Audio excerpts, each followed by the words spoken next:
District Governing Board. I don't know if this is going to work. I know that especially with school boards and governing boards, there's not a lot of knowledge, and especially not a lot of publicity, but I'm very excited to hear the opinions and the hopes that these candidates will have for our schools, especially for MCC in Red Mountain. He'll be today moderated by Gregory Falls, who's from AZ Town Hall, an outside source, so it's very objective and nice. But if you have any questions, go ahead and write them down on the question cards that are at your tables, and we'll hand them into Gregory here so that he can screen them and ask the candidates them. Thank you, Travis. Good afternoon, everyone. Welcome. As Travis mentioned, my name is Greg Falls. And my day job is as a lawyer with the Sherman Howard Law Firm in Phoenix. But sometimes I play hooky from my day job and volunteer excuse me, for the Arizona Town Hall. Arizona Town Hall is a consensus building organization that is non-political. What we do is gather people from all areas of the state, all ideas, and discuss a topic of interest and try to come up with solutions. This year, the Arizona Town Hall has been working on Arizona's criminal justice system. You may have noticed there were community town halls held throughout the state. That will be concluded with a statewide town hall to be held in Phoenix at the end of next week. Hopefully we'll get some good ideas. So far we've heard some really good ideas on how to improve criminal justice in Arizona. But you're here today for the MCC Governing Board Candidates Forum. So we will move to that quickly. Let me just give you kind of an outline of how this is going to work today so that you'll know what to expect and the candidates will know what to expect. First, we are going to do, each one of the candidates will do a self-introduction with a brief opening statement of their choosing. We are going to try to keep everything to 2 minutes here. So the opening statement's 2 minutes, answers to questions 2 minutes or less. And we have given them 4 questions, which I see you have at your tables, so you know what those questions are. They've had those in advance. In addition to that, you have been invited to write questions on the little note cards at your tables. I already have some of those. I will get through as many of those as possible after the 4 questions. If we don't get to your question, maybe it's similar to someone else's, or I can't read it. So please try to write legibly. And following your questions, we will finish with, again, just a brief closing by each one of the candidates. Travis is going to be the timer, and he's agreed that when there's 15 seconds of the 2 minutes left, he's going to raise his hand. It's not because he wants to be called on, it's as a signal to our candidates that their 2 minutes are almost up. So if you see Travis raising his hand, you can ignore it. Candidates, pay attention to that, please. We'll wait back. Okay, I have come up with a somewhat random order for various things. What I've tried to set it up in a way that each one of the candidates will get an opportunity to go first on one of these 4 questions, and each one will get an opportunity to go last. In addition to that, I will call on the candidates to introduce themselves now. And I think we will go alphabetical order for that. So we will start with Mr. Arnett. I'm going to take a point of personal privilege, and as part of my introduction, I'd like to have you all stand and join me in a moment of silence for the victims that were killed in Pittsburgh.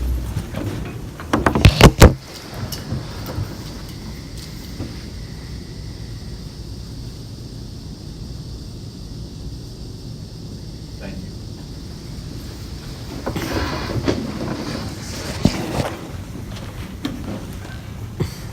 People ask me at age, why are you running for this position?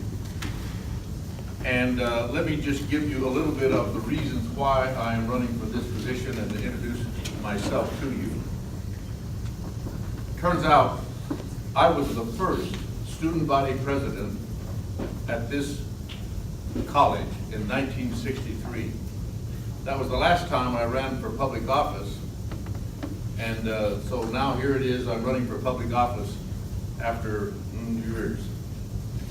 I was 38 years in the insurance business. I was a broker. I sold major programs and schemes to in insurance for construction companies, for cities and municipalities and big plans. And when I turned 60 in 2002, I was invited to be the president of the East Valley Partnership. For almost 14 years, I had the opportunity of cheerleading for the East Valley. And there's so many great things. If you ever ask me about the East Valley, I could go on for an hour. I have served on the MAG Regional Council, which means for the last 20 years, I have been involved in transportation planning. We helped pass the, I'm just getting started. I have helped plan the Prop 400 that helped build the freeways, and I've been engaged with helping select 2 chancellors, 7 presidents of community colleges, and I believe that that education is one of the strongest economic drivers in our entire economy. I'm anxious to be here and answer questions and participate. Pardon me for taking over time. Thank you. Mr. Arterberry. Thank you very much. And first of all, I'd like to thank the students for hosting this event. And second, I'd like to know how many students do we have in here today? Would you please show of hands? Just those of you who are currently enrolled here at Mesa Community College. Okay, thank you very much. You know, it's an honor for us to be here today, and today is an opportunity for you to get to know a little bit about the candidates who are running. I'm really sorry that not all of the candidates are here to be able to give you their opinion and their options so that you would have a better sense of being able to make a decision. I'm Stan Arterberry. I'm running for District 4, which is so-called on the west side. I am a community college student myself. Attended Imperial Valley College, then went to finish my undergraduate work at Whittier College and my graduate work at Atlanta University and a management certificate from Harvard University. I started teaching at a historically black college in Texas, and then started my teaching career in California in '73, teaching sociology, history, and ethnic studies. In 1980, I went into student government as an assistant dean of student affairs. In 1983, my first full dean and vice president's position, and in 1988, I became a college president. For 20 years, I served in that role as a community college CEO. And of that 20, I reported to a governing board, a 7-member elected governing board, understanding the relationship between the board and the trustees. I retired in 2008 and formed a consulting business called Arterberry & Associates, and we conducted presidential searches. We conducted approximately 25 presidential searches. We also conducted what we call board retreats, meeting with the board and their newly hired CEO to really get an understanding of the true role of trustees. Trustees are there to provide directions and policy, and then to hire a chancellor to operate the organization. It's an honor again to be here with you. I look forward to our exchange, and hopefully those of you who have friends on the west side, you can encourage them to vote for Stan Arterberry. Thank you. Thank you. Mr. Nerini. Hi, I'm Tom Nerini, and I'm excited to be here because it was about May 1980 that I left campus as a graduate of Mesa Community College. So I was pretty excited. So I am the Maricopa Community College student. I grew up in West Phoenix, graduated from Carl Hayden High School, went to PC, and was not quite asked to go someplace else, but pretty close. But Mesa, it was Mesa that saved me. It was the faculty and staff at Mesa that really helped me get through my education and allowed me to progress on. I always tell the story about the professor here when I had to, I was going to drop out of classes because I lost my job and I had to get another job. I was working nights and going to school in the day, and I was going to drop out because I lost my job and I got another one that worked in the day. The professor, when I took my drop slip to the professor, he says, "What is this?" And I said, "Well, I have to drop because I have to, get a job." He says, I'm not gonna sign this. I said, well, why not? He says, well, because I have a friend who has that class in the evening. So you're gonna take his class in the evening, and he's just gonna give me your grade, and I'm gonna post it in my book. He said, what other classes do you have? And I told him, and he says, I know them, I'm gonna call them, they teach those classes at night, you're gonna go there, and you're gonna finish. And so that was my last semester here, and I was able to finish thanks to the professors that we had at Mesa. After I left here, I went to NAU, got my bachelor's and master's there. And then I spent the next 20-plus years in higher education working for students, particularly for low-income first-generation students and students of color, bringing them to campus, making sure they were successful in campus. And then a few years ago, I decided to come back to the high school because I needed to know what the students were faced with and what the students were dealing with. So I came back to Arizona. Some of the schools I worked with at the higher education was St. Lawrence University, Queens University, and Cal, some very selective schools. And what I know is that our students are capable of that kind of education, and that's what they deserve. And that's why I'm running this, because I know that we can provide the students with that sort of education, and if we get the right board on board. Thank you. And Ms. Sullivan. Hello, everyone. Thank you very much for hosting us today. Particularly thank you to the student body leadership. The investment that you're making in your own learnings around civic engagement are incredibly important, particularly today. And I'm really appreciative that you would choose to honor us by inviting us to be with you and to answer your questions.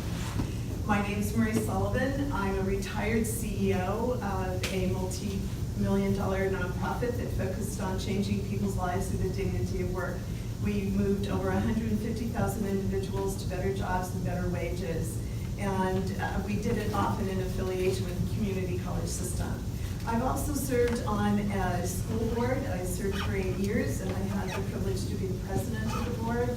So I have an understanding and appreciation of how boards, particularly school boards, need to be functioning even at the community college level and beyond.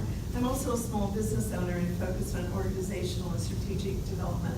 So for over 40 years, I've been doing education and public policy work and also direct service. I believe that the community college systems have a great impact on all of us in our community. And in fact, my own children had access to and had opportunities to be participatory with the community college system. And one today is an entrepreneur and the other one is a doctor. And without the opportunities to have had the route through the community college system, they may not have been as successful as they are. The other piece is, from my own experience, I had to leave the university education when I was 19 to go to work full-time. And I made a decision never to look back. But what I did do was learn that there are many paths to success. And my success included some experience with the community college, but also hard work. And I want to bring hard work, dedication, my skills, and my heart to the community college system by serving on this board to make it an even better system than it is today. Thank you. We are going to move on to the first of the pre-selected questions. I'm going to ask that Ms. Sullivan respond first to this, followed by Mr. Arterberry, Mr. Arnett, and then Mr. Nerini. That question is, throughout past years, we've seen a decay in MCCCD's system of shared governance. All levels of meet and confer have been eliminated, with corresponding associations being dissolved. What steps would you take to restore shared governance in establishing policies affecting teaching faculty and all other employee groups? Ms. Sullivan. Thank you. First question, can you hear us without using this? Okay, great. First, let me tell you what meet and confer is not.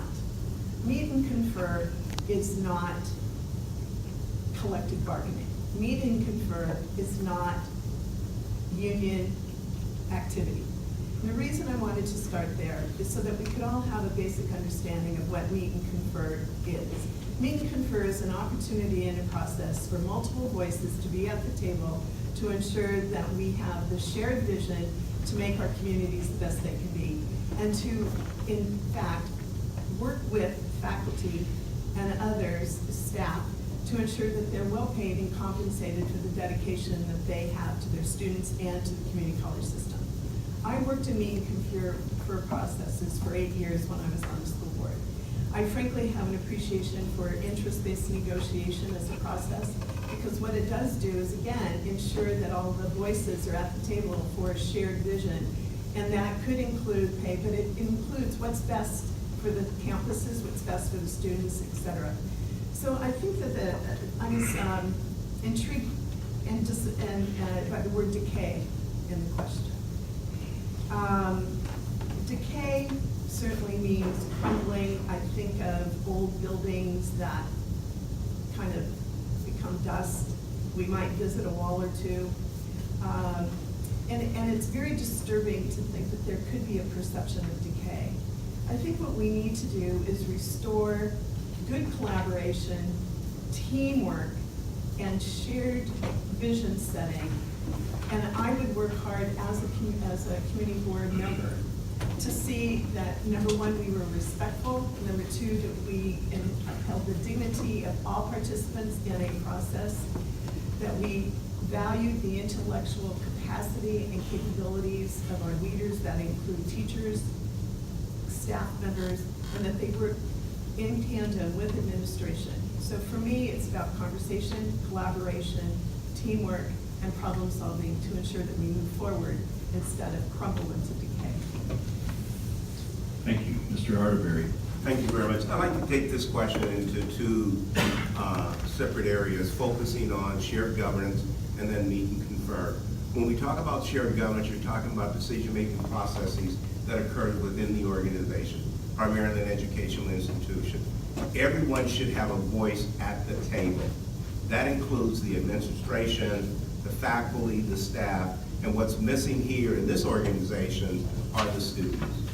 So when we look at collaborative decision-making, commonly called shared governance, it's taking the voices of all of those constituency groups that leads to a decision that you would hope that would be best for the organization. What would I do? One of the things that I would do would be to work with our board as a whole, work with the county superintendent, work with the legislature to change the education code that it would allow a student to be a student trustee on our governing board.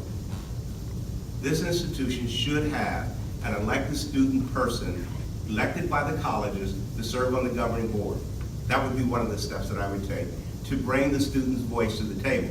Meet and confer was fully explained by Ms. Sullivan that bargaining is not permissible. However, within this organization, we must have a system that allows the employees to define their working conditions.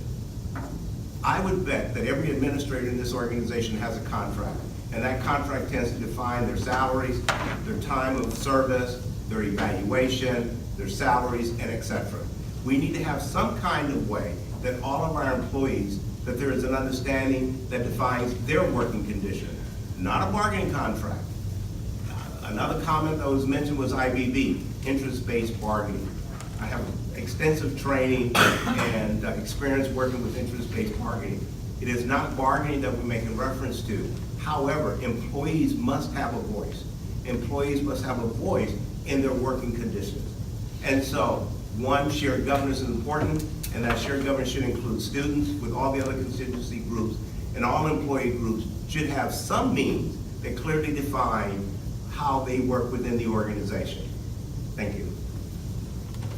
Thank you. Mr. Arnett. So this meet and confer has been around for 40 years. And arguably, it needs to be modernized and updated and bring into the current contemporary way of doing business. I happen to think that the faculty that is here, that is on the other 10 campuses, and as well the administration, are very bright people. They've got degrees, they've been trained. We're smart enough, well, I won't include myself, they are smart enough to help decide and put together those kinds of concepts that need to be brought forward for the good of all.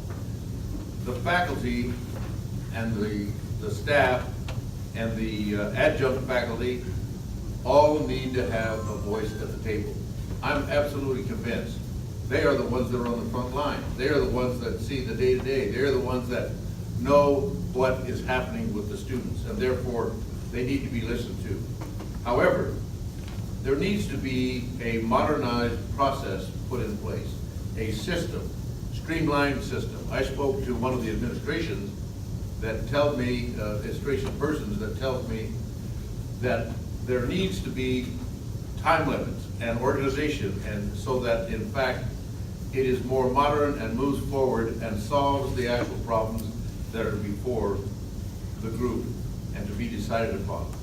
And if I'm elected to this board, which I am asking for your vote and hope that you will vote for me, since I'm running countywide, I need all votes that I can get.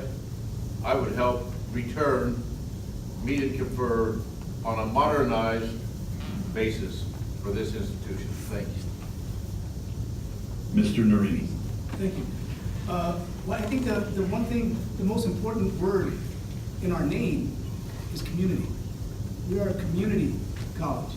We need to make sure that all communities are involved. The faculty community, the student community, the administrative community, the community as a whole that we serve needs to be involved with the governance of the college. Because together, we're always stronger together. We can pull together, and we're always going to be stronger together. And you're right, it does need, the meet and confer does need to be modernized. The argument for why we got rid of it was because it was old and outdated. And by that token, the Constitution is old and outdated, but they created a way so that it can be modernized, it can be amended, and so on. The question, I think the biggest concern, one of the biggest concerns with meet and confer was the way it was handled. It was just an aided. It's done. And we threw it out without having anything to replace it with. And my question is always goes back to, when was the last time you bought a mattress? Did you throw out your old mattress because it was old and outdated and then go shopping for a new one? Or did you hang on to your mattress until you could find one that met your needs, until you could find one that was comfortable for you, and then switch over? The way it was done was just, it was poorly done, and I think that's where the word decay comes in, because of those type of things, this top-down kind of decision-making. So again, as long as we keep the most important name, word in our name at the forefront, that we are a community and that we do need to do this together, because we will be stronger together, then I think we can have a very, very strong board and college.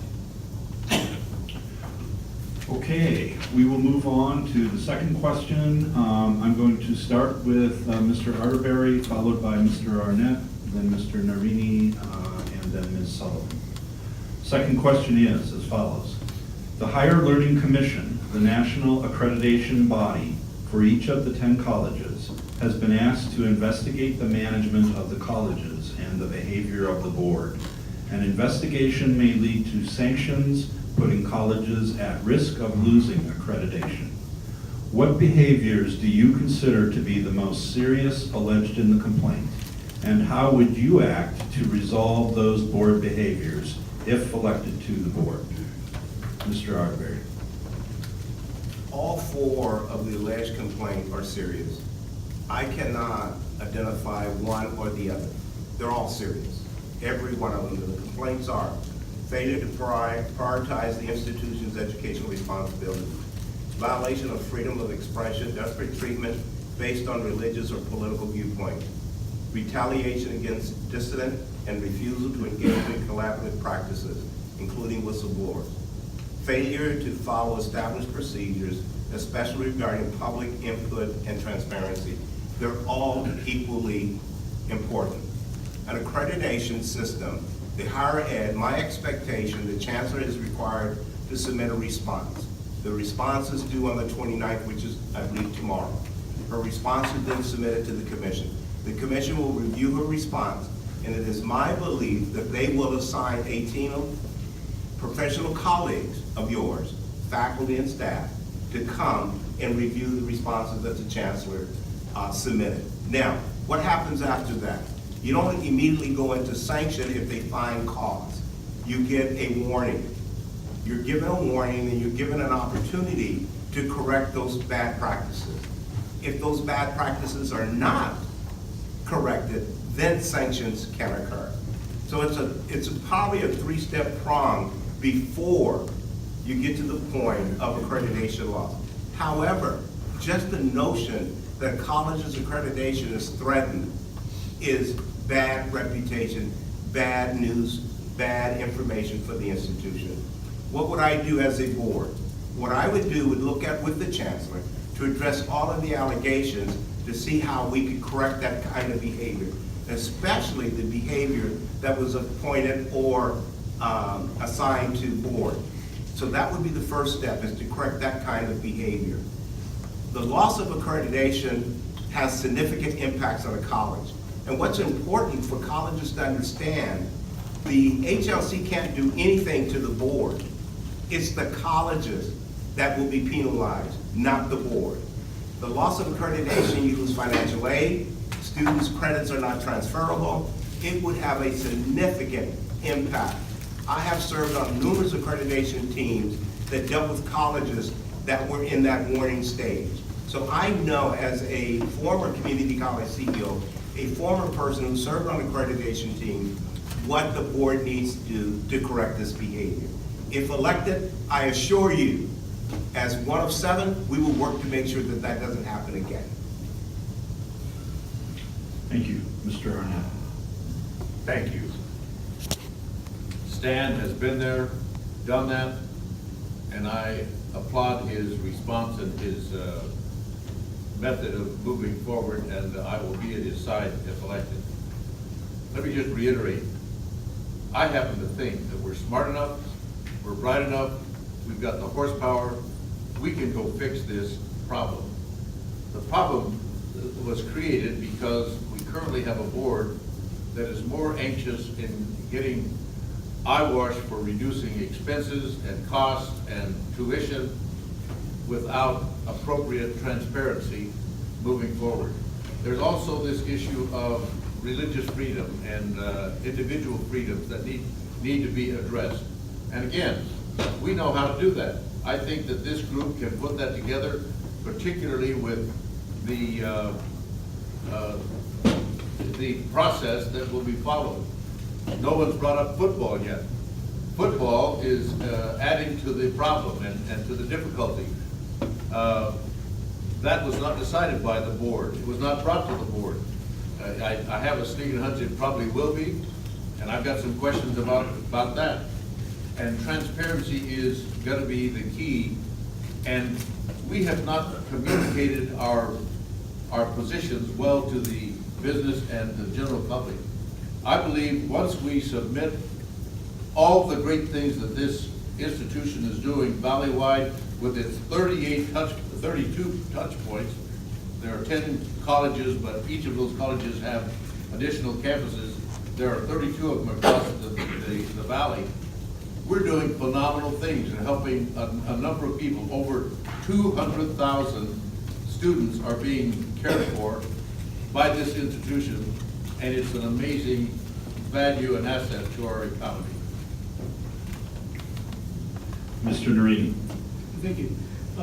Yeah, like Mr. Arterberry said, that they're all the agitations are serious and they need to be taken seriously.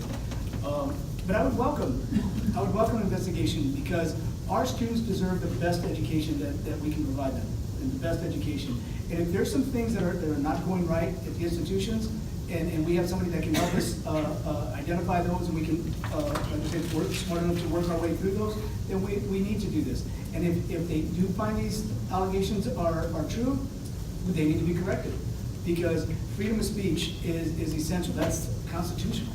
We need to make sure that our students and our faculty have the ability to speak their mind. And again, it goes back to the work to the decay. With these kind of thoughts and implications going out there, that it is hurting the morale of the students and the staff and the faculty and everybody. So in order to give our students the best possible education, we need to address these issues as quickly as we can. And if it comes from an accredited agency, then all the better. Ms. Sullivan. My colleagues here are very articulate about those issues that are in front of us with the HLC review, and I support everything that they said. The piece that concerns me as well, and not so much what is most serious, but it's the lack of civility and disrespect that is evidenced in board behavior.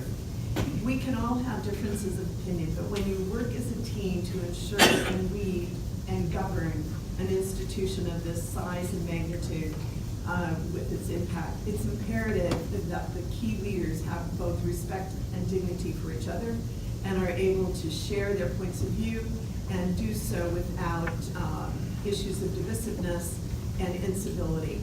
So in addition to all that the gentlemen have said, I think that it's imperative that we restore that sense of respect to each other. And it looks like we would need to do that in concert with each other as opposed to one particular board member here or there being elected to change the trajectory of this board. With that, I've also served on a number of boards. I have served on a school board, so I've been the recipient of being in a position to lead. I've also been responsible to a board of directors when I was the CEO of a nonprofit. From that angle, multiple angles, I appreciate that administration does have points of view that can be in direct conflict with a governing body. But again, in those situations, it's important that there's transparency, that there's opportunity to look clearly at data, that you follow the rules, how to behave to and with each other. And it is that issue that is standing in the way of the principles, values, and practices that HLC will be looking at when they come to observe the campuses. Thank you. We will now move on to the third question. For this question, we will start with Mr. Arnett, followed by Mr. Nerini, then Ms. Sullivan, and then Mr. Arterberry. And I am going to, based on one of the written questions I've received already, slightly modify this question. The question is as follows. Within Arizona, there has been a drastic decline in state funding of community colleges, with the two largest districts, Maricopa and Pima, currently receiving $0 in state aid. What is your perspective on state funding for community colleges? If elected, what steps will you take to move toward restoring state community college funding? Mr. Arnett. Thank you for that question. This is a very important question. I need to indicate that in my years of business, I ate what I skinned and shot. Now, if you think about that, you have to go out and sell before you can reap the commission on what you sell. I think that same principle will work here at the community college on the district level. I don't think we have been selling our story to the legislature, to the general public, to the business community, and we have a phenomenal story. So I would ask of ourselves before we go to the legislature, what is our value of education? What is our return on investment? What outcomes do we want to have take place as we ask for funds from the legislature? In other words, if we are only graduating X, will you help us with funds if we graduate Y, meaning an additional number of graduates? And would you support funding if in fact we add programs that add to the economy? And I believe, wow, I'm okay. And I'm going to get over it. I believe that there are some things that can be put in place that will help move this forward. The embedded students, the embedded college counselors that are here at Maricopa or at the Mesa Community College and the 6 Mesa Public Schools is a phenomenal step in the first direction of describing the value of what we're doing and helping move forward education, and I'll speak more about that when I have another time. Mr. Nerini. Thank you. Yes, first of all, we need to hold the legislator accountable to the Constitution. The Constitution of Arizona says that the legislature is responsible for the care and maintenance of all the public institutions. We're a public institution, and they need to be responsible for that. If we're going to build our economy, like Mr. Arnett said, if we're going to build the economy, we need to have the resources to do that. We need to have the resources to develop the new programs, to develop the outreach, to develop those kind of relationships with the business community. The other thing, there's been a lot of talk lately about developmental ed. Okay, developmental ed, remember, the legislature is responsible for all public education.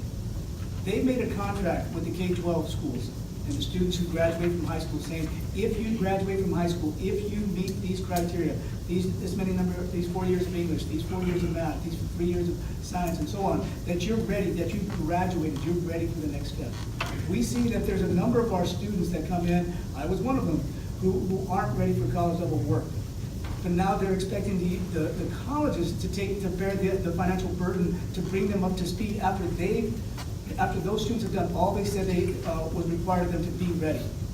And we're not being given the funds to do the job that the state was responsible to do for 12 years previous. So that's another step. We need to have a board that's going to work together with a common message to bring the funds, not go and lobby legislatures against money that's in the budget that's already earmarked, to lobby against that. So we need to work as a board together to have a unified voice, to have a unified message, to get that out, to hold the legislature accountable. Thank you. Ms. Sullivan. The thing I appreciate about panels is that we all get to build on each other here, so. So with that, what is my perspective? My perspective is that the hole left by a lack of funding for community colleges of $68 million directly impacts the community colleges in a negative way. There is a continuum in this state for supporting education from kindergarten through up to higher learning and our four-year universities. And if we look at the continuum, it proceeds when we can all discuss whether or not there's enough money in the continuum. There is a hole. So you go through K-12, then you go to 0, and then you pick it up again for a four-year university. I would say that there are very, very few people in this state of Arizona who do not want to see education funded at an adequate level to support our students, regardless of where they are on the continuum. And the fact that we have a legislature that will deny part of that continuum is a concern for me. Not just that it's a $68 million loss of funding to the community college district in Maricopa, but the fact that it's a 0. So what, if elected, what would I do? Number one, I do think it's imperative that the board that's elected work to create a policy statement that can congeal all of our points of view, that we can stand behind, and that we can advocate for and with. With that, with my experience in both advocating at the state level and the national level, I have the experience and the relationships that can open doors and can also plan how those conversations could be. So I would look to be a leader in that advocacy. Also, to ensure that people know that we are for funding, not against, which was what Mr. Nerini shared with you. Thank you. Mr. Arterberry. Yes, I like to ditto what Ms. Sullivan said. It's always great to be last because everything that they said, I'm supporting, so I'm not going to say very much. Now, You're a bright man. thank you. Now, let's not put the state down all the way. Maricopa does receive some funding from the state through Prop 301 sales tax, which is geared towards workforce development. What they do not receive is general funding. Simply what general funding means, colleges can utilize those resources for whatever they decide to, salary, etc., equipment, supplies. So what is missing from the state of Arizona is general funding to the district. So let's not blame that we're not receiving any state funding, because we are. However, as mentioned, in working with the state legislature and working with our own governing board and working with the state's statute, and I want you to look this up, state statute administrative powers duties for district governing board 15-1445-12. Look it up, and it reads, in conjunction with other districts, the State Board of Education develop a process to determine program funding priorities for state aid. Each district shall submit state aid recommendations to the legislature. That hasn't changed. That has not changed. So what would I do as a governing board member, working with the other 6 board members, and hopefully these 3 and myself, so we would be 4 and 3 others? We would develop a legislative agenda. That legislative agenda would support restoring, reinvesting into the Maricopa Community College District. This would not be a one-year solution.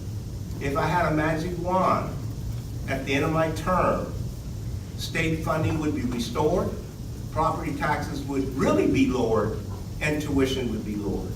But it's gonna take working with the state governor, it's gonna take working with the legislature, with the Board of Education, and with Maricopa's Community College Board, as well as Pima Community College Board, in a collaborative process to get the state to reinvest in its citizens here in Maricopa. Thank you. Thank you all. It's somewhat difficult when you're not arguing against somebody running against you, right? We are going to move on to the 4th of the pre-selected questions. I am going to start with Mr. Nerini, followed by Ms. Sullivan, Mr. Arterberry, and then Mr. Arnett. The 4th question is, recently the selling of Mesa Community College's Red Mountain campus has been brought to the table. If elected, what do you believe should be done with the Red Mountain campus and why? Thank you. From what I understand, this been brought to the table mainly because of enrollment. I spent 20+ years doing student outreach and retention for colleges and universities. I know there's lots to be done. We can get the students that we need to fill that campus as long as we work backwards. What is our goal? Do we want workforce development? Okay, what programs? Let's get those programs there. Let's do the outreach. Mr. Arnett had talked about the embedded counselors in the high schools. It's an excellent way. Back in 1986, I started doing it when I worked for NAU. We did embedded counseling at a few of the schools that we needed, and in 1 year we increased the number of applications by 55%. So we can do this. It's a matter of recruitment and retention. And with my experience in recruitment and retention and working with high school students, I know we can bring it up. I know we can get the resources, if we have the resources that we need to bring it up to snuff so that we have enough students to make it financially feasible to keep that campus open. But there is a need in the valley, there's a need in the state for workforce development and job development, and we can use the Red Mountain campus to do that. Thank you. Ms. Sullivan. Anticipating that you might have this question, I went online looking to see what I could find out about Red Mountain. And what I found out was, number 1, the students who go there are very successful. Number 2, they are contributing to the worthwhile nature and success of the Mesa community, larger East Valley. So it would be a shame in my mind to shut the doors on, number 1, a beautiful campus, and number 2, one that has tremendous potential for workforce development and a variety of other programs, but also who can, that is positioned to serve the geography of the community. With that, however, it brings me back to, I think, an underlying concern that I have regardless of any of the questions that you raised, and that is, it may be brought to the table, but there's no open discussion. I could not find any data that would talk about the possibility of selling the campus. That's part of a public conversation. There's no transparency, again, to thinking about a decision that could have tremendous impact to not just the East Valley, but for the system as a whole. So it seems that whether it's the issues around the faculty meet and confer, whether it's about selling Red Mountain campus, whether it's about academic freedom and discussing what curriculum should be, there is a consistent thread of lack of transparency, lack of collaborative decision-making, minimal voices at the table. And I think that this is another indicator that there are decisions possibly being made that could be made at the board level without the input of key stakeholders and without the review of transparent data that could help shape the conversation so we could get to good and solid decision-making. Frankly, I think it's important to have a unified county with all of our schools, and I see that Red Mountain provides an opportunity in many, many ways, and I would like to take that question seriously, not just hear rumor and then have an inadequate decision made that will impact people negatively at the end of the day. Thank you, Mr. Arterberry. First of all, that very first statement or sentence, selling the Mesa, should be taken off the table. This district should not consider selling any of its property. Just think about it. When you sell something, what do you get? You get $1. And that's all you get. So, if we have available property, I do what I like to call asset management. Taking the property that you have, utilizing it to see if there are ways of generating revenue. Again, if you sell something, you get $1. If we asset management that property, we get a continued flow of income. I agree totally with Ms. Sullivan. We need to look at all the data. All of the data. We need to have all of the stakeholders at the table to discuss the issues that impact. Looking at the enrollment, what Mr. Nerini said, embedding counselors in high school. What is the service area of Red Mountain? And I haven't had an opportunity, and I'll be honest, I have not had an opportunity to look at that, but that would be something I would want to look at. But selling would be off my agenda. Selling would be completely off my agenda.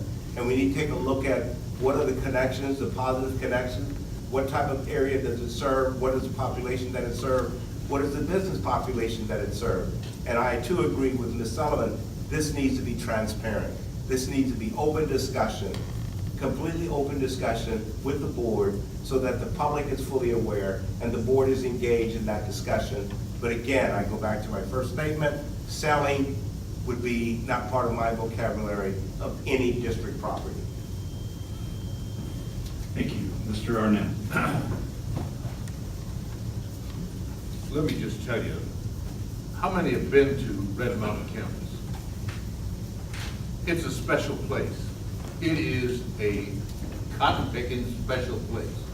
It's got the desert,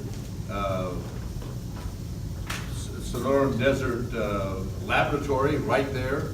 It is a special place, and it's wonderful new buildings. And let's put to bed the notion that was kind of used that it's a drag on our economy, on the rest of the college. It stands for about 10% of the costs and expenses and salaries and whatever of all of Mesa Community College. It has 4,000 students that is being served there and about 1,200 full-time equivalents, FTEs. The embedded enrollment and college advisors have increased the attendance at Red Mountain campus by 25% just in a year that enrollment process has been in place. I listened to a presentation by Dr. Haney, who's the new president here at Mesa Community College, and he has in place a concept to move this campus forward in a very big way. The students, as Ms. Sullivan has said, the students that are there are actually performing higher than the balance of the student body here at Southern and Dobson. There is a proposal on the table for a combination state college concept at Red Mountain. That concept means that you can get a 4-year degree in those core basic business education, English, et cetera, from a ASU, and it could be done at a fraction of the cost. And Michael Crow and Mr. Haney and others are working to put that together. And if it gets put together, I'm convinced it's going to be a model for our other campuses that are around the satellite campuses at South Mountain, North Phoenix. The list just kind of goes on and on. And I'm excited to see that happen. And man, if I'm elected, over my dead body will we close Red Mountain. Other than that, I don't have anything to say. Thank you. We are going to move on now to the questions submitted by those in attendance here. And I'm going to start with the same order we did for the first of the pre-selected questions. So Ms. Sullivan, Mr. Arterberry, Mr. Arnett, Mr. Nerini, in that order. This first question has to do with football. I received many questions, so bear with me while I try to combine a few concepts here. And Travis, maybe if we can give them 3 minutes if they needed to answer this complicated question. Oh, wow, okay. Apparently, there was to have been a dialogue with the governing board, college leadership, athletic specialists, coaches, athletic directors, affected students, and community leaders before a decision was made on football. If you could comment on that process, whether you believe that should be followed, please. And then what is your perspective on whether football should be retained or eliminated? And then finally, if football is eliminated, there are some questioners who believe that athletics are an important part of community college, and that the programs benefit especially minorities, African Americans and others, student athletes. If football is no longer offered, do you have any perspectives on programs that would fill the void left by that absence? Very difficult question, I understand, and Ms. Sullivan, you get to tackle that one first. Great. Well, actually, in its complexity, it's pretty easy to me in many ways. And that is certainly athletics, in my mind, need to be the part of a well-rounded education opportunity on all campuses. Some campuses have specialties in particular athletics, and students are attracted to those. And certainly in that respect, football comes to mind for 4 of our community college campuses. I believe strongly, again, as much as I believe in arts and culture, that sports, athletics have a place in the in-school environment. It allows an accessibility to higher education for many individuals, the populations that were mentioned, but in general, it gives opportunities for people to learn teamwork, problem solving, engage in goal setting, achieving the goals, struggling through the process, all of those which then have lifelong implications. So I'm starting with the last part of that question, and that is there are multiple sports and activities that can be had, and certainly it's appropriate that football be considered one of them. When it came to the decision making, my understanding was that there was a small task force put together that did the underlying investigation that led to a administrative decision to take away football at the end of this season, 2019 school year, 2018-19 school year. However, when I asked the questions, talked to me about the task force and heard more input into that, I learned that key stakeholders were not at the table for that discussion. That there was not, again, transparency, open dialogue, the investment of stakeholders' points of view on not just the immediacy and of the football impact, but of the longer-term impact of the individuals that had opportunity to be engaged through the football program and now are even standing professors at Mesa Community College. With that, I think that is, again, one of the challenges that this board consistently has and with the administration. And that is, if we're going to have issues of such impact impacting magnitude. The right people need to be engaged in the conversation. And it needs to be from the beginning, not just at the end as a rubber stamp to an already or predetermined decision that perhaps could be brought to the table, but instead is not considered a true investment of knowledge, experience, points of view, data, so it could be thoroughly investigated. So I stand that if I'm elected to the board with these fine gentlemen, that we together would ask for further conversation and dialogue on this issue with the data, with all stakeholders at the table, to work with the chancellor to see, number one, what is it about this decision that was appropriate and what is it that was inappropriate, and how do we move forward from here? Because this has been a blight on the character of the community colleges.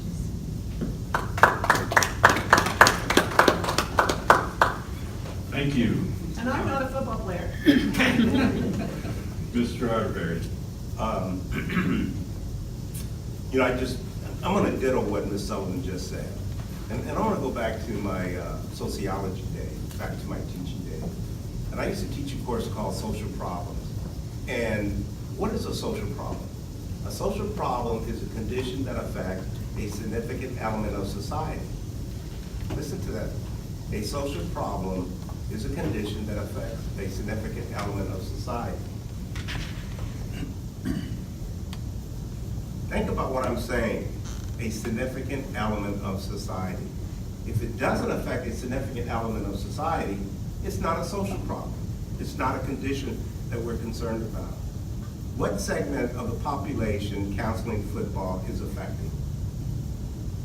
What segment of the student body population canceling football is affecting? What if we would have canceled volleyball? What if we would have canceled tennis? What segment of the population plays tennis? What segment of the population plays volleyball? I'm going back to my sociology. Football was an opportunity for me to be here today. If it had not been for playing football at a community college in California after dropping out of high school, I wouldn't be here today. To me, athletics plays a significant role in community colleges and in the overall educational scene. And I totally agree with Ms. Sullivan. Again, this was not a board decision. We've heard all kinds of rumors about data, that data wasn't correct, data wasn't incorrect, the decision was based on faulty data. I too, if I'm elected, and hopefully if the four of us are elected, which would be a majority, that we would ask and direct the chancellor to bring back to the board that total discussion, to see all of the data. For example, I hear information about the football stadium, that it was gonna cost 10 X's. And other folks have said, no, it's only gonna cost 2 X's. Well, we wanna see the data. First of all, I would wanna know what architect provided the evaluation of the stadium. Was it an architect that builds stadiums? I would wanna know that kind of information. What's gonna be the fiscal impact of the district for the loss of the revenue associated with the athlete? And it's not just gonna be the football players, folks. It's gonna be the brothers and the sisters who no longer want to come here because their brother is no longer playing football from the local high school. So it's gonna have a broader impact. It's gonna have a broader impact in terms of the community's relationship with the colleges. So it's a big picture that we need to take a look at. And I'm hoping that the board would have an opportunity to review that discussion. Do I support football? I have to say, yes, I do. Would I like to see football maintained? Yes, I do. But I'm only one vote amongst 7. And so it takes a collective decision, but we need to get all of the information brought forward. I'm doing some research right now on insurance costs, and I'm hoping to have that information prior to the election so that I can be able to share that with the public. So we're looking at, we have to bring it back to the full board so that there's full discussion and full disclosure. If I was a chancellor and was gonna make this discussion, you bet your doggone penny, it would have been on the board agenda.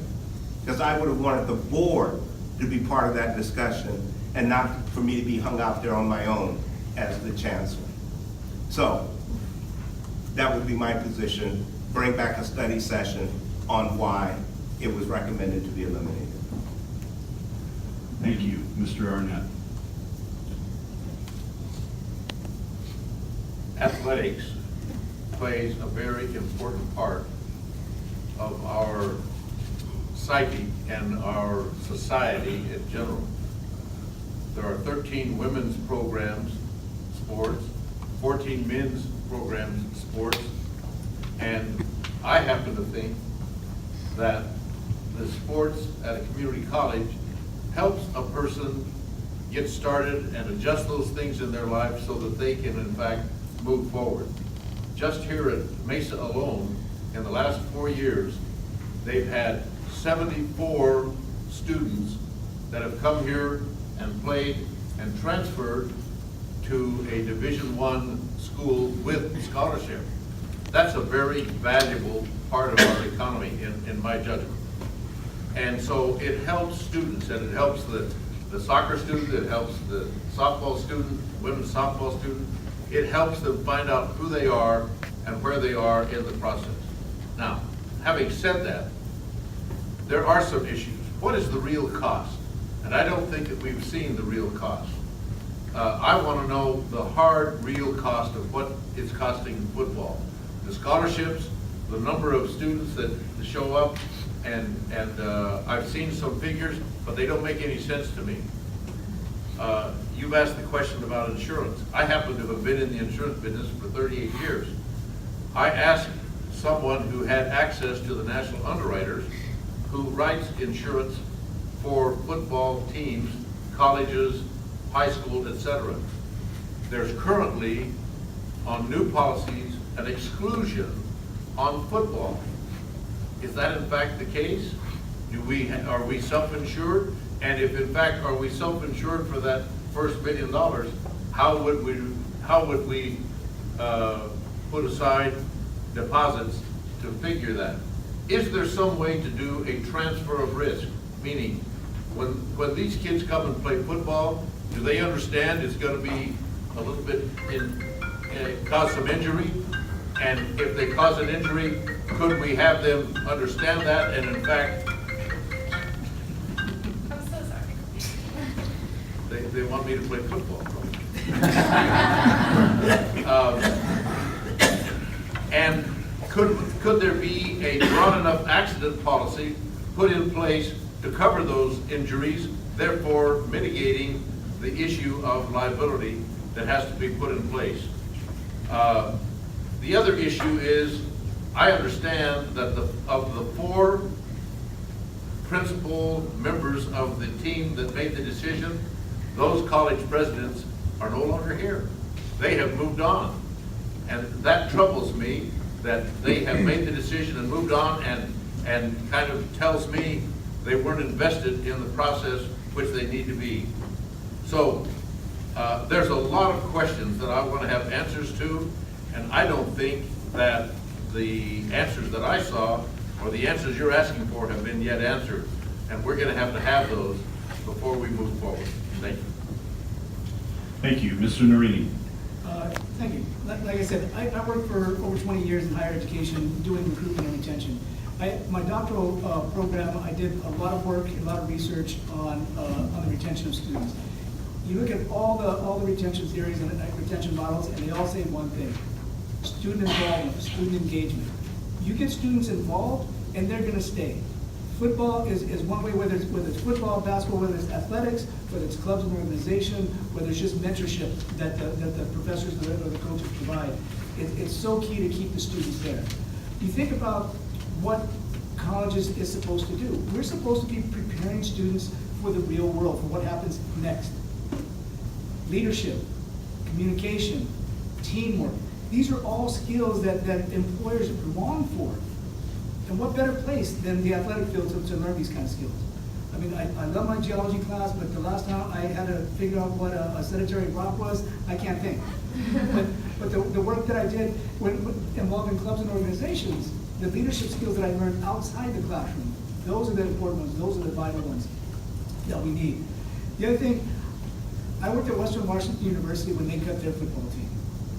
And the impact that had on our students, on our staff, not just the football players. Sure, it devastated the football players, but the rest of the pall that it sent over the campus when we cut our team was incredible. And it happened much in the same way, and I think the reason was because it happened much in the same way. It came down as this decision's been made, nobody had any input, right? So I know the impact that that's gonna have to the campuses and to the students and to the faculty and to the staff.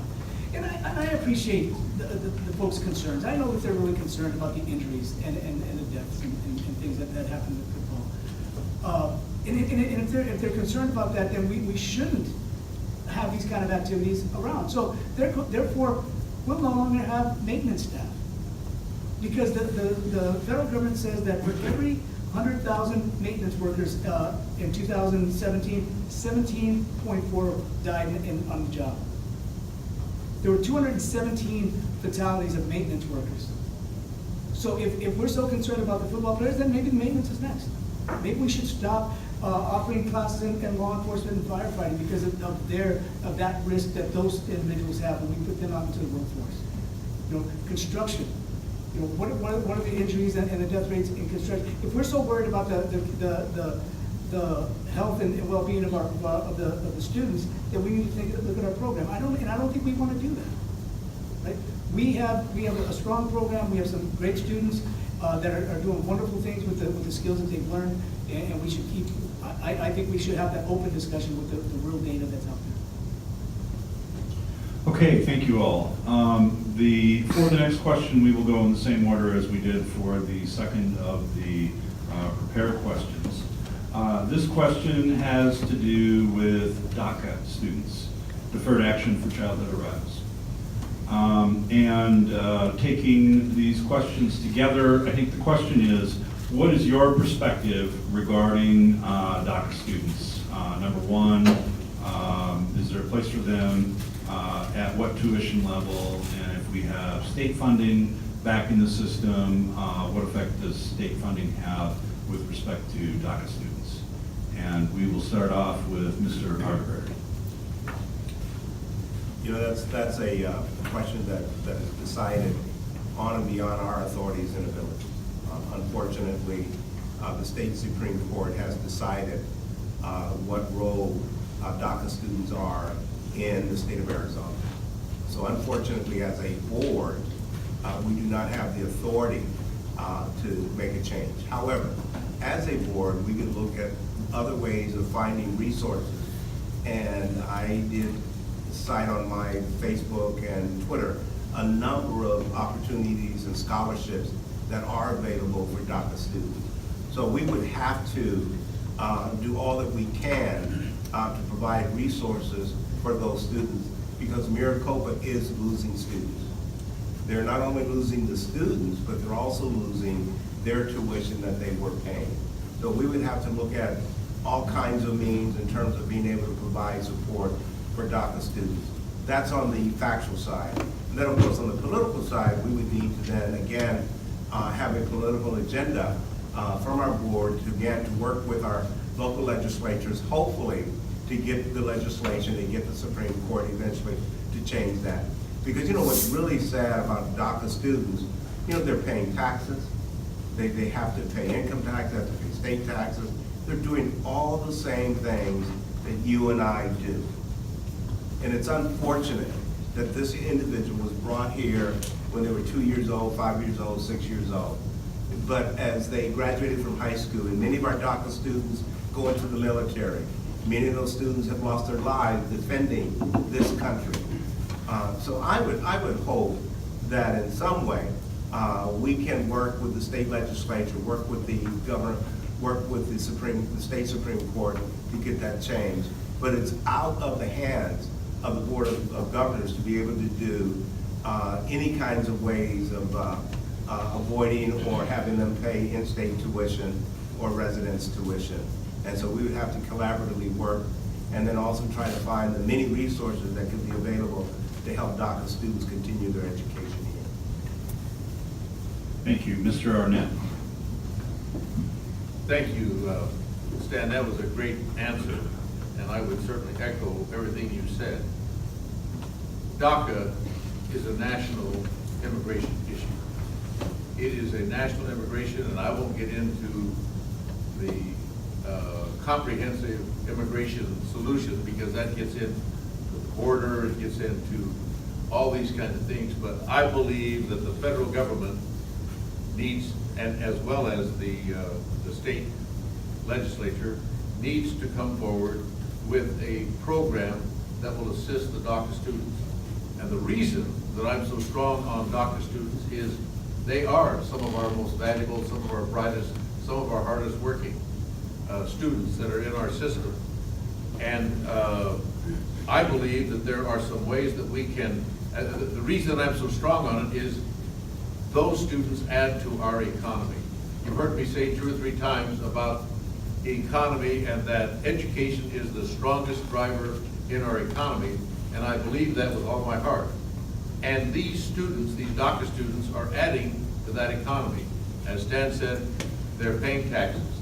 They are doing all the things that every other citizen does. They just don't have the right to get in-state tuition.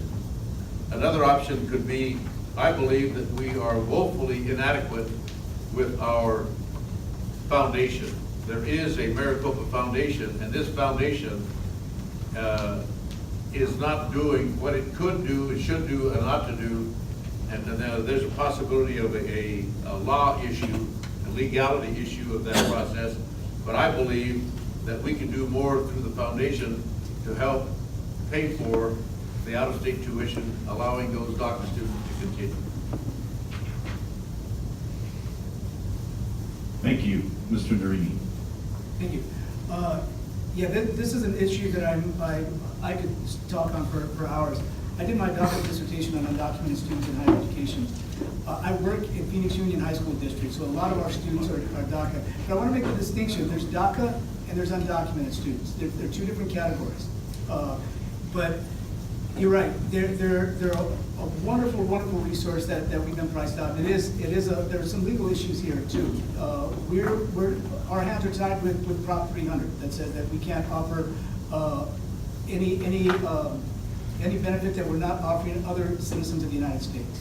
Right? And that comes from one of the sections of the Federal Code 505. Well, we do offer, some of the things that we can look at is WUI, Western Undergraduate Exchange. It's an opportunity for students from out of state to come here for in-state plus half. So we can even look at that. I've worked personally with tribal colleges to bring classes for the tribal colleges are a separate entity. They're not public, they're not private, they're part of the tribe. And we work with them to bring classes here in Phoenix that are open to all students, to DACA students, undocumented students, to all students to get for reasonable tuition. We can work with them to bring those students, those classes here. There's programs here in town. Mesa is a program run out of Mesa that allows students to, that undocumented DACA students are eligible for, where it teaches them financial literacy, and it's a matching program where they save money and then it is matched 3 to 1. So there's different programs that we can do. And we can't just throw up our hands to the issue. We do need to work hard because they are, like Mr. Arnett said, they are wonderful resources. They're wonderful students with great potential, and we're funded with property tax. They all pay property tax, whether they rent or they own. They are contributing to the function of our campus. So we owe it to them to educate them. Thank you. Ms. Sullivan. Thank you. Again, this is an opportunity for ditto, but there are 2 tenets that I want to bring forward. One is the belief that I have, and most of us have, actually all of us have, that we want community college experience to be affordable and accessible to all individuals who want an opportunity to engage with the community college system. That's tenet number 1. Tenet number 2 is to honor and respect the dignity of each person. I cannot change what the state Supreme Court decided. What we collectively can do, however, is regard the DACA students from the point of view of both of those tenets. With that, it is imperative that we begin to look at shared resources with other entities to determine right now how we could subsidize and give opportunity to those students whose education has been jeopardized by the decision and the proposition. Secondly, by doing that and engaging with whether they're foundations, nonprofits, whether they're other community opportunity, Helios Foundation and others.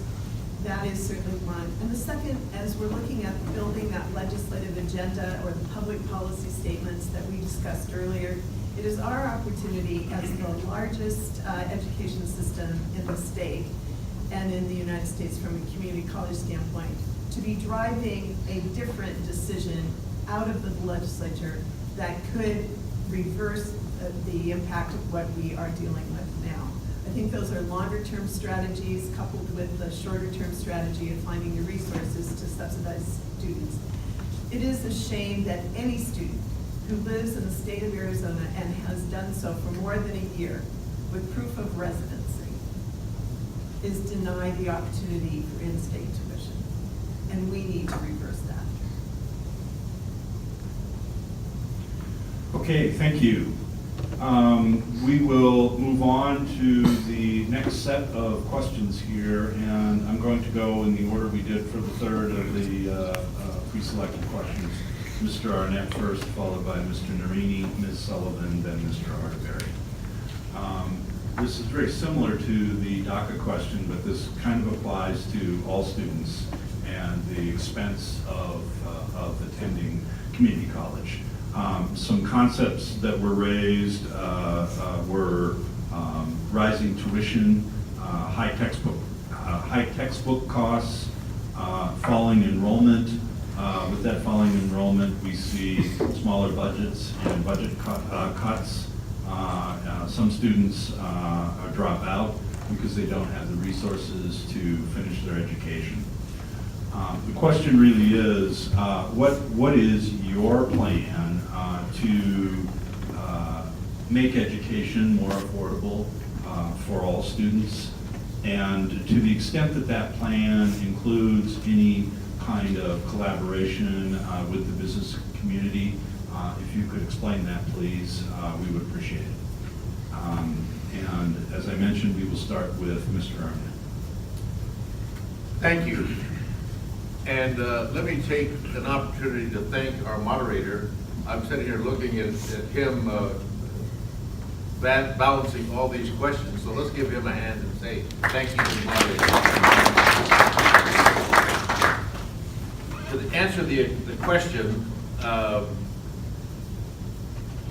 the problem with attendance and enrollment, it's an absolute fact of life that when the economy is strong and the economy is going up, community college enrollment goes down because jobs are plentiful, people are going to work, and they don't need to have so much community college training.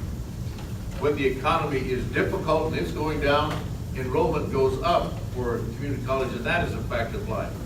People do re-careering, they get additional skills, and all those kinds of things, and that is part of the enrollment issue. Another part of the enrollment issue here at the community college, in my judgment, is that we have not been competitive in what we're doing, reaching out. ASU is competitive. I once said ASU is eating our lunch, and Michael Crow called me and scolded me for saying that he's trying to hurt the community college.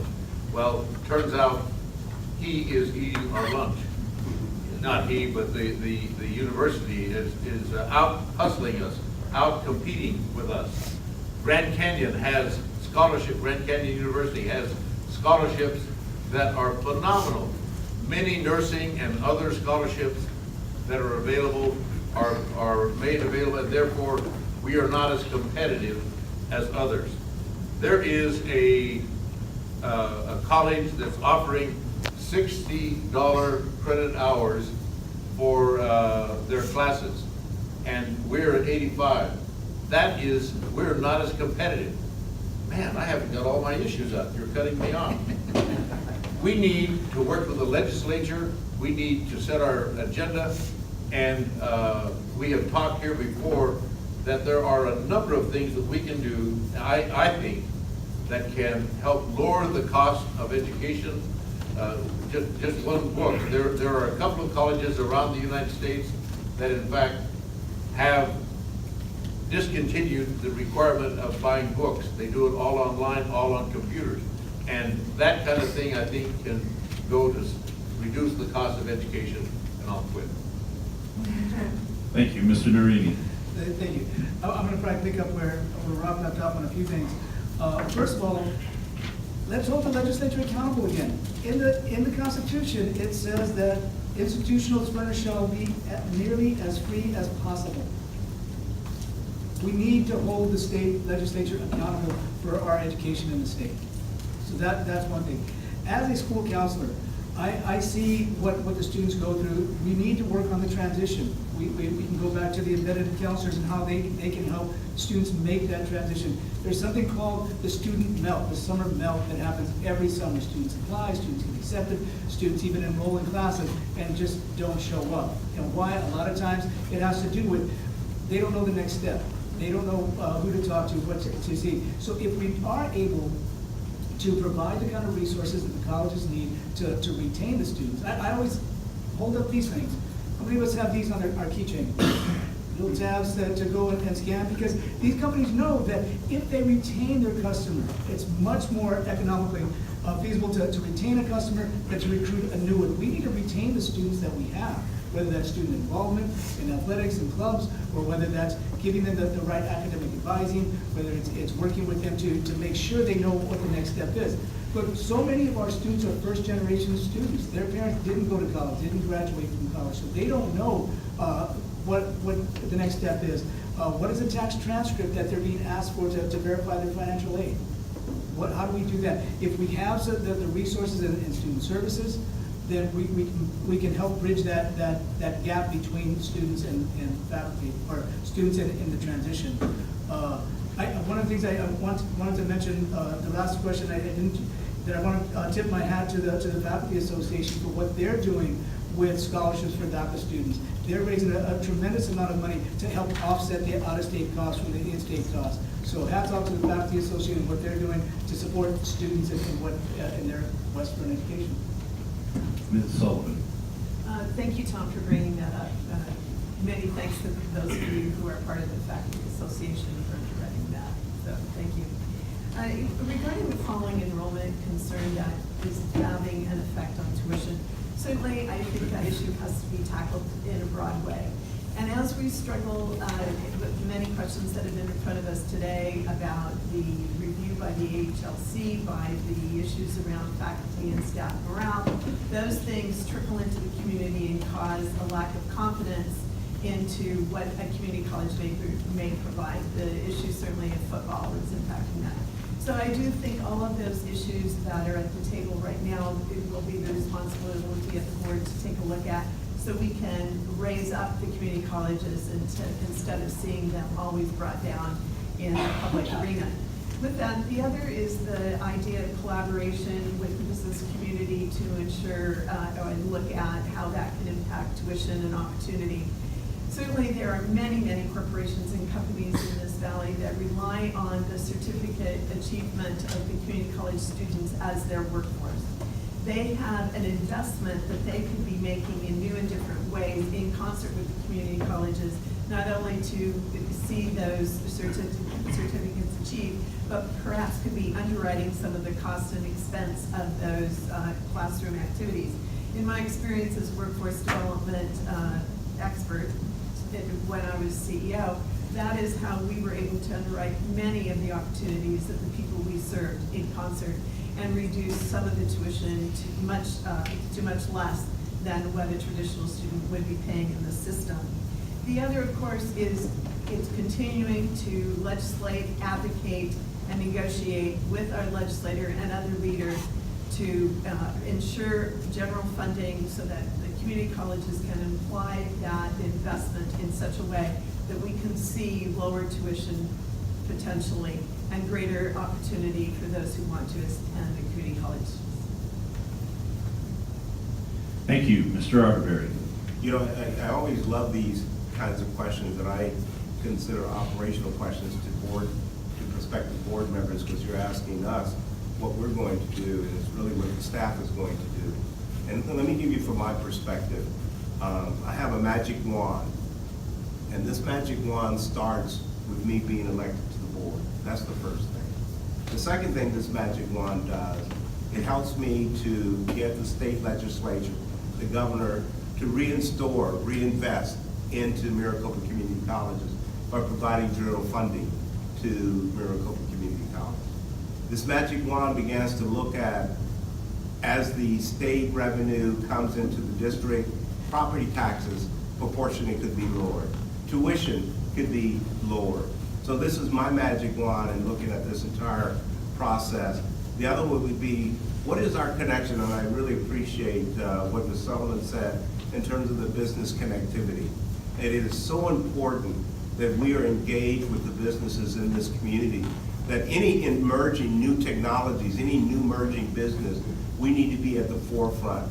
As Roc said, as job goes, enrollment comes down, but also community colleges are the primary workforce trainer in the nation. And we serve that role here in Maricopa. And so as new emerging technologies are coming in, we need to be at that table so that we could be able to talk with the businesses, to look at the kinds of educational services that they need so that we can then continue that.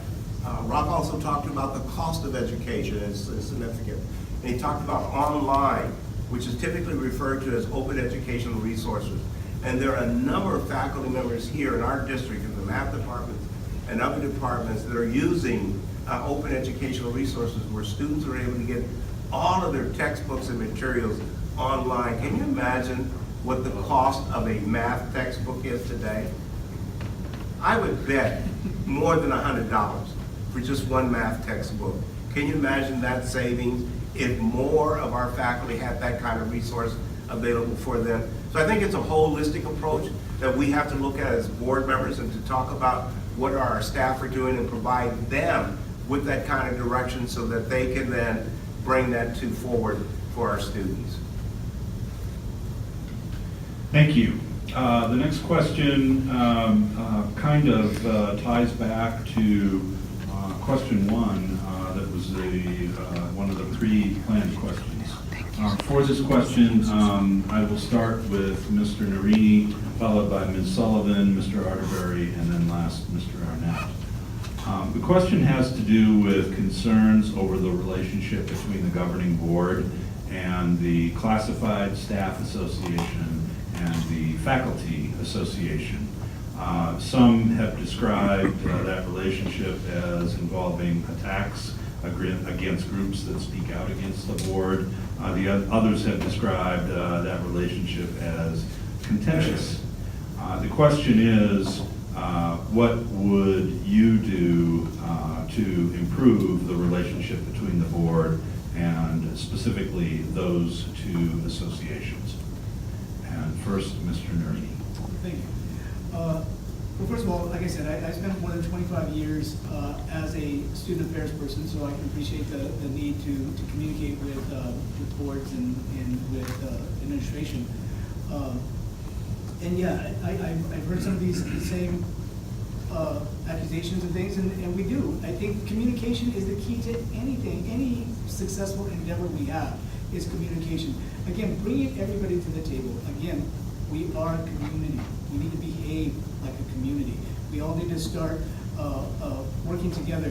I see the role of the board as being sort of the coxswain, getting everybody to pull in the same direction. And the only way we're going to do that is if we communicate with the faculty, if we communicate with the classified staff, we communicate with the students.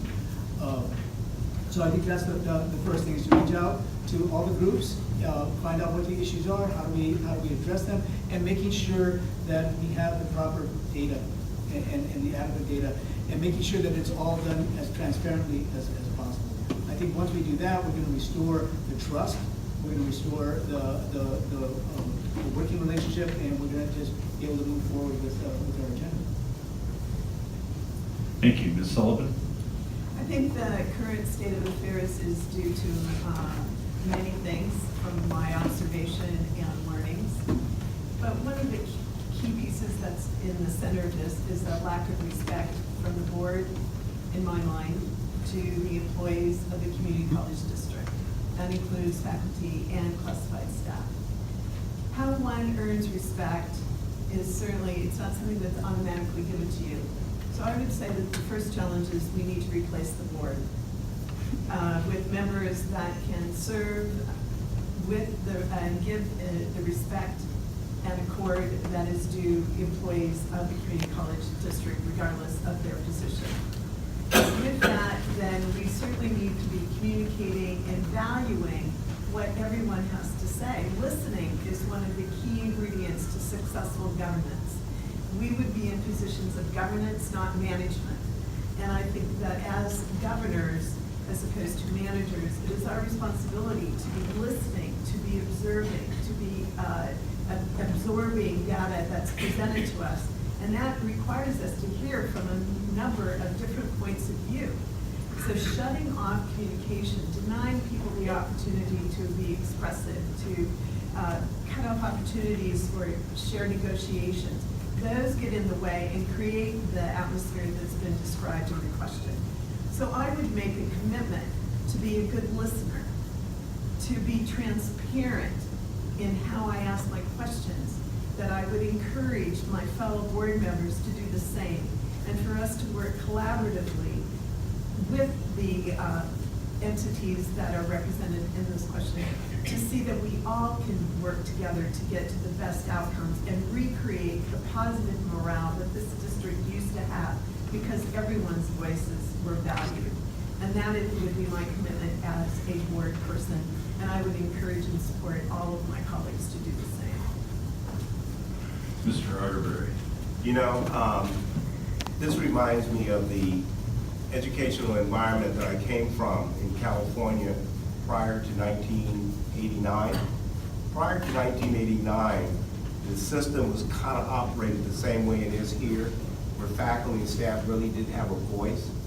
And because of the collaboration of faculty throughout the state, they were able to get the legislature to pass what is commonly known in California as AB 1725. And AB 1725 legislated, listen to me now, legislated the role of faculty and staff in decision making. It legislated the role of faculty and staff in decision making. And it became commonly known in California as shared governance.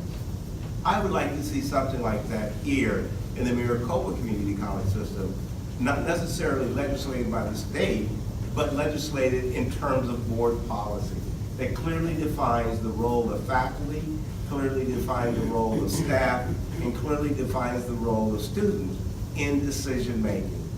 For example, I'm hearing rumors that this new meet and confer that is being developed, one of the elements is that faculty will no longer have a role in deciding on the employment of faculty.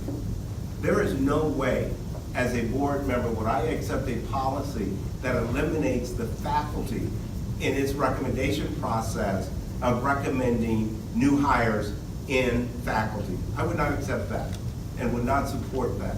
Faculty need to have a voice, just as classified, and I also would recommend that students also have that same type of voice. That's so crucial and so important. So I come from an environment where this concept of shared governance now in California is highly respected and valued.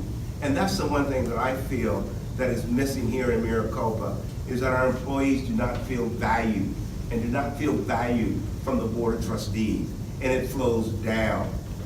So if the board is showing that type of respect, I guarantee you, your chancellor, your vice chancellors, your college presidents will also model that behavior.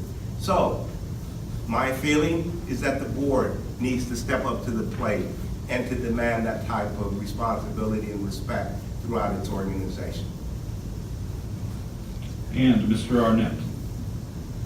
Thank you. We've talked about meet and confer, and I concur with my colleagues that are running for the board, and I do hope we get elected. We've talked about communications. Communications indicates a need for listening and understanding, and I'm convinced that the faculty and the staff, the non-professional staff as well as the professional staff needs to have a voice, but there needs to be a modernized process. And I think we're going to have a chance to help modernize that process. And I'm looking forward to putting together a process in contemporary language, contemporary ways that helps move forward the institution. I think we're smart enough, we're bright enough, we've got the horsepower, and we can get it done. Thank you. Okay, we're going to switch up the order just a little bit here. I'm going to start here with Ms. Sullivan and just move across to the end. And as we go through these questions, we'll come back and go back there. This first one, there was quite a bit of interest on this, and we've heard a few comments on this already. And it has to do with whether there should be an elected student representative on the governing board. And in fact, there was one question that suggested maybe 2 students or 2 students per school representing the school on the governing board. What are your thoughts on student representation on the governing board, Ms. Sullivan? This would have to be a legislative decision, not just something unique to this board of directors. So again, it would require a thoughtful, concerted effort on our behalf as a board to set an agenda that would include this. So we would have to reach consensus first. My position is absolutely, and the requirement is that you have an uneven number, however, on a board, whether it be 5, 7, 9. So if we were to look at adding 1, we would have to add 2, or we would have to come up with a new way to put someone else. Maybe it'd be a classified and a student. I don't know how we would address that issue. But in terms of the undergirding question, would I support a student to be elected to the board? I would certainly be open to that conversation and looking at what is the construct that would allow that to happen, so that there could be a genuine student voice invested in governing the community college system. Mr. Nerini. Thank you. Yes, I mean, we're here for the students. And who knows the issues and the concerns of the students better than a student?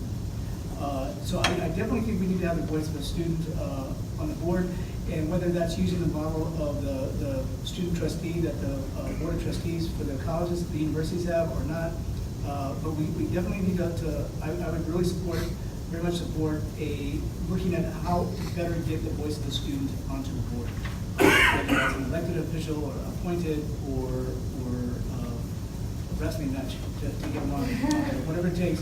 But we do definitely need to have a student voice for the board. They know their student issues better than anyone. Mr. Arnett. We may want to consider, well, if we're going to make that change, it's got to be legislated, as Ms. Sullivan has said. And I'm wondering, studying this, what have the Board of Regents learned from their students being as a member of their board? The student regent, do they have the same weight? The problem is with the student, all due respects, yes, they are where the rubber meets the road, they're involved, but these are some heavy-duty issues and they take time to understand the difficult issues. And a student is not here that long. And so, you know, what is the process, the turnover, perhaps advisory? I think it comes back to communication. And I believe that one of the things that I have done already is I have made it my business to visit with each of the community college presidents throughout the entire district. I've gone to their campus, I've sat down and listened, and I've asked them the question, what is the good, what's the bad, and what's the ugly? And tell me straight away what's going on. And I think we need to have more listening to our students, and that may solve this question of the student engagement, considering that there is turnover and they're not here all that long. And what would be the value, understanding that there's some serious, difficult issues that have got to be understood in the long run. Thank you. Mr. Arterberry. Back to all the comments that everyone is making. A student trustee typically, if it occurs, of course, has to be legislated. 1 is an advisory vote. 2, the student trustee is not held liable for decisions made by the board. 3 student trustees do not participate in closed session discussions. And so therefore, if it was legislated that we had a student trustee, and the mechanism in which, you have 10 colleges, and how many student trustees would be elected, or would they be elected annually, all of that would be defined. But the crucial thing is, 1, their vote is advisory, and 2, they're not held liable for decisions made by the board. And I think that's the crucial point, in that their voice would be at the table. And typically, in my history, we have always referred to the student to provide his or her voice prior to the trustees taking action, to hear the student's voice. But again, back to Ms. Sullivan, it would have to be legislated, and that would be something that I would strongly advocate for, is having a student voice on the board in advisory capacity, and the student not having any fiscal liabilities for decisions made by the board. We will be doing your closing statements here in just a few minutes, but before we get to that, this question was asked by enough people that I have to ask it. And maybe it's an opportunity for you to tell us why you're better than your opposing candidates who are not here. And that really is the question, and we'll start with Mr. Arterberry. Why are the opposing candidates not present? Have they attended other forums? And please tell us why that makes you better. I have no idea why the person who currently sits in this seat has not participated in this forum, did not participate in 2 other events that has occurred. I cannot answer that question for you. What I can answer is that I believe, because of my professional career, because of my dedication to students, because of my belief in the role of trustees, that I would be the best candidate to represent you and the citizens of District 4 and the entire district. Even though I would be voted on by the citizens in District 4, we represent the entire district, not just District 4. And I believe that my education, my profession, that I fully understand. For example, I would want to know, whatever recommendation that is being brought forward to the board, how is it going to contribute, or how is it going to improve student success? Of all the board meetings that I've attended, I've never heard one trustee ask the question about the decision, its impact on student success. That would be one of the first things I would ask the chancellor. If you're bringing a recommendation, I want to know, how is that recommendation going to contribute to student success? So therefore, I believe, because of my history, because of my experience, that I would be a highly more qualified candidate than the individual who has not been here to give you an opportunity to make that evaluation on your own. Mr. Arnett. Having been an economic developer for the last almost 14 years in my previous assignment at East Valley Partnership, I totally understand the value of education in our economy. And it would be my position, and I don't think, I won't speak against my opponent. I believe that I'm qualified to help make those economic decisions that move the entire institution forward. I made a suggestion at our last forum that we put together the embedded college advisors throughout the entire college, throughout the entire system. How many? 100 high schools throughout this valley. That's going to take a lot of money. 200 high schools. How do you do that? And maybe they double up. But I've seen the value and the improvement of enrollment by these embedded college advisors, and that's an activity that needs to take place and move forward.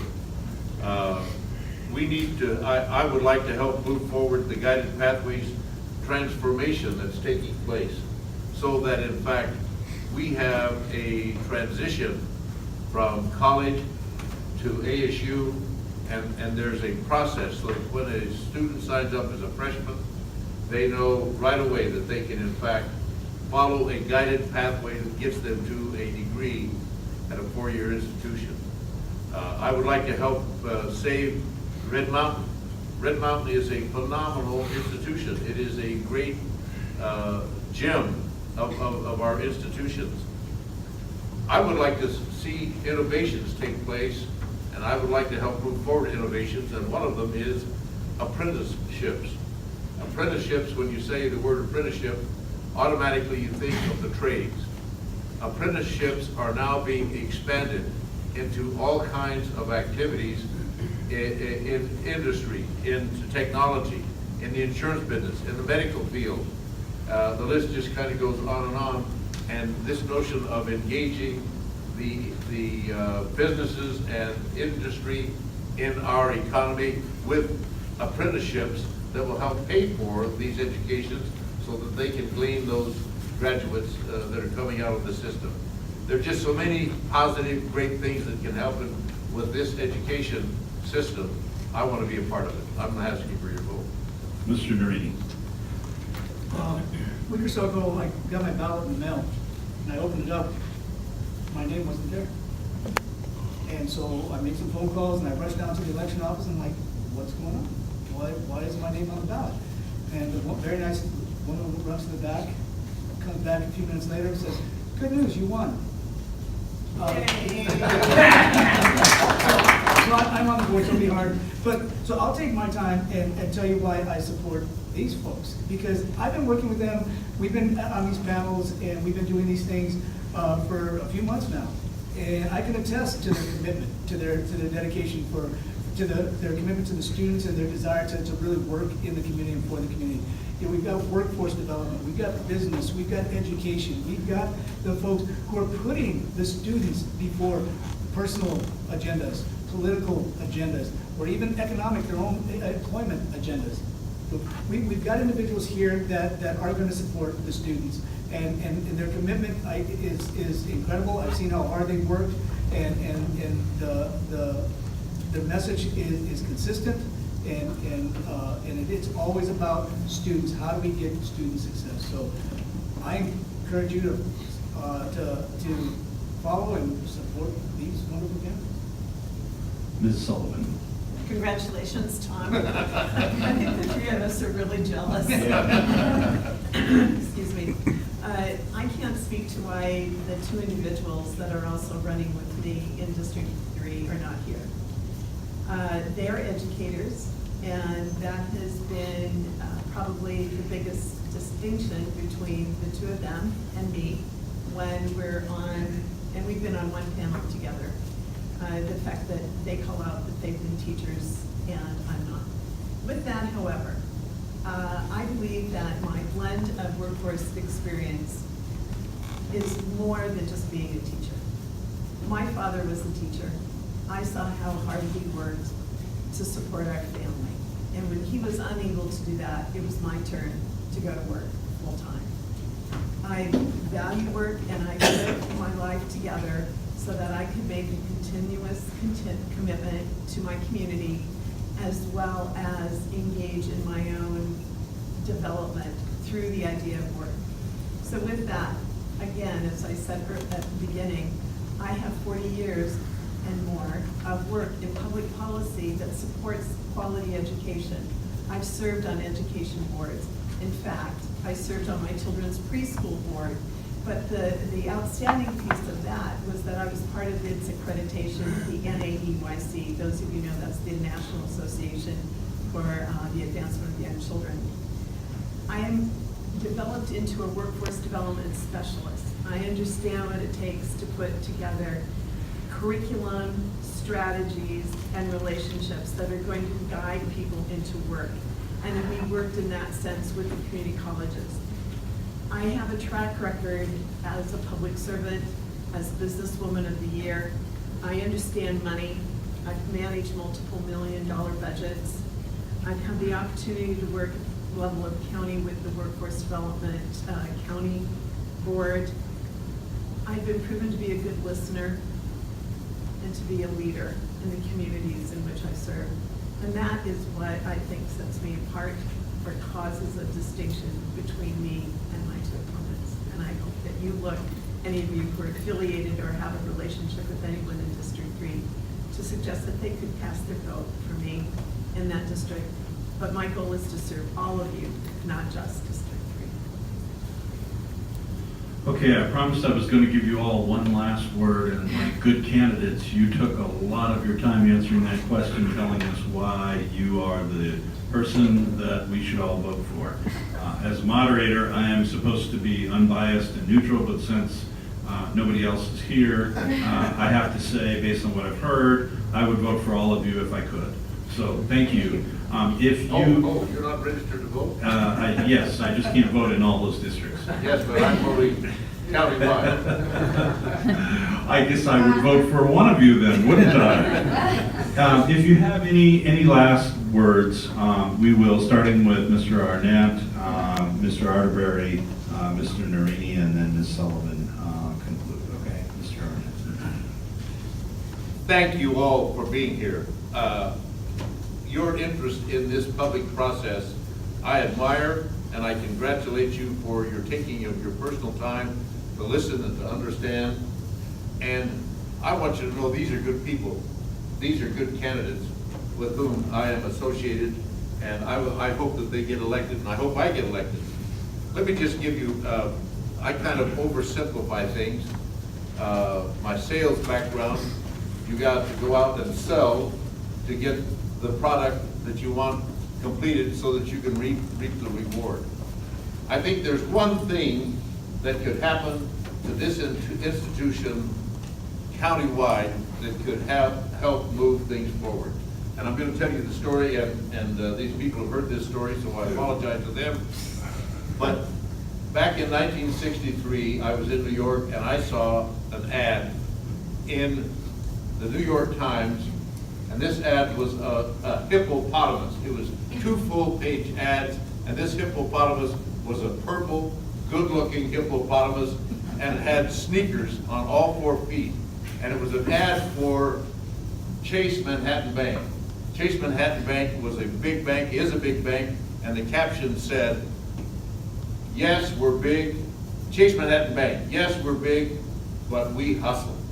Well, I think one of the few things that needs to happen here at this institution is we need to return hustle. Anybody that's played sports, you can hustle another team right off the court with hustle. And you can out hustle. Look what happened to the Dodgers last night. I'm sorry, Stan. They got out hustled. And I believe that we can hustle and get ourselves back into competing with ASU, competing with Grand Canyon, University of Phoenix, and all those others that are out there. I need your vote. Thank you. Mr. Arterberry.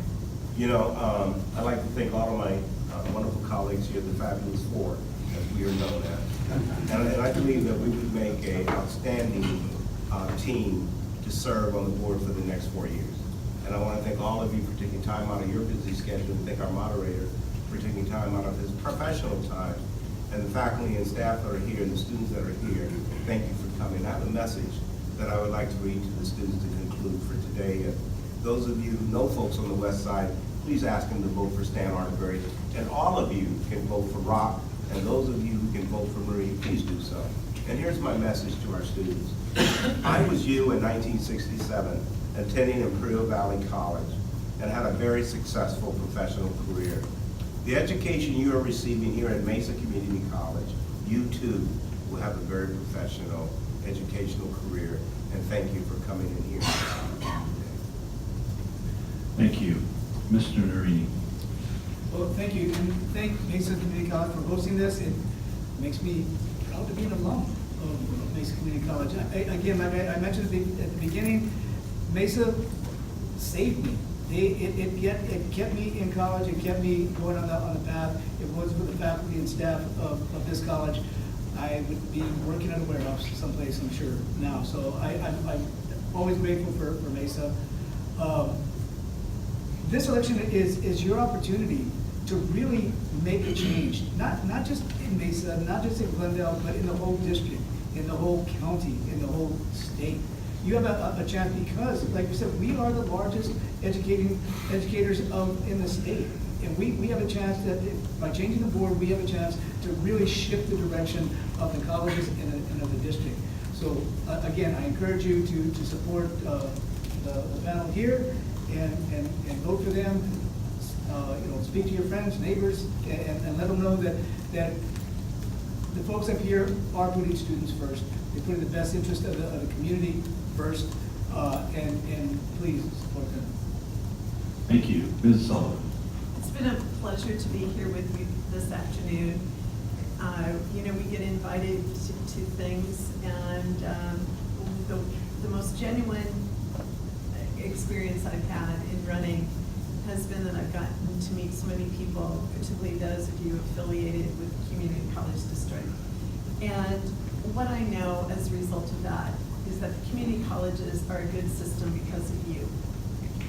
You have challenges, and we, the four, want to work with you to make this system not just good, we want to make it better. Together, we know that we can put students first. We know that we can invest in our faculty and our staff. We know we can invest taxpayers' money wisely. We know that we can ensure that this community college district is the economic driver of the community and often the state. But last, we know that we can together, and that means with all of you and with all the fine people that I've had the privilege to meet, and with these gentlemen to my left and the current repaid board members. We know that we can make this system the best in the United States, and there's no reason why we shouldn't all be committed to doing that together. So thank you for your time again today, and I appreciate your consideration as we move forward into the month of November. Thank you.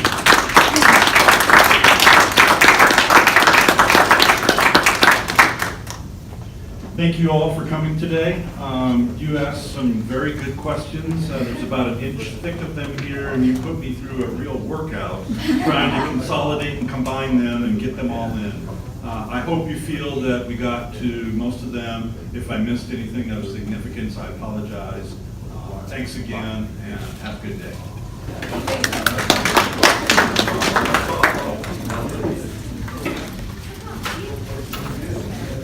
Thank you.